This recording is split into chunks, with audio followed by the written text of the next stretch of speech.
আজি বছৰৰ শেষ দিন আৰু আজিও আমি বকো 6 গাঁও সমষ্টিৰ 33,000 মহিলাৰ মাজত মহিলা উদ্যমিতা অভিযানৰ পুঁজি বিতৰণ কৰিলোঁ। মহিলাসকল যথেষ্ট আনন্দিত। মই ভাবোঁ যে এই উদ্যমিতা আঁচনিয়ে অসমৰ গ্ৰাম্য অৰ্থনীতিত এটা নতুন বিপ্লৱ কঢ়িয়াই আনিব। নতুন বছৰ, এইবাৰ বছৰটো ইলেকশ্যনৰ বছৰ, গতিকে নতুন বছৰত এটাই উদ্দেশ্য লক্ষ্য যাতে আকৌ এবাৰ চৰকাৰ হ'ব পাৰে, বিজেপিৰ চৰকাৰ অসমত হ'ব পাৰে। চিন্তা কৰিম দিয়ক সাংবাদিকসকলৰ কাৰণে।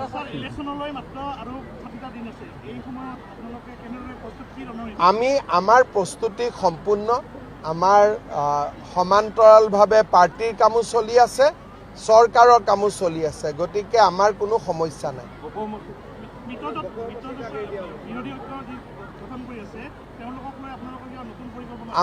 আমাৰ নিজৰ গোট আছে, তেওঁলোকৰ নিজৰ গোট থাকিব। আমাৰ গোটত অলৰেডি কোন কোন আছে আপোনালোকে জানেই, আৰু আমি যিসকল আছোঁ আমি শক্তিশালী হৈ আছোঁ, আমাৰ মাজত একতাও আছে, গতিকে আমাৰ কোনো সমস্যা নাই। বকো 6 গাঁৱত বিজেপিৰ চিম্বলতে পাৰ্টি থাকিব, খালি কোন উঠিব, ব্যক্তিজন কোন হ'ব আমি আলোচনা কৰি ল'ম।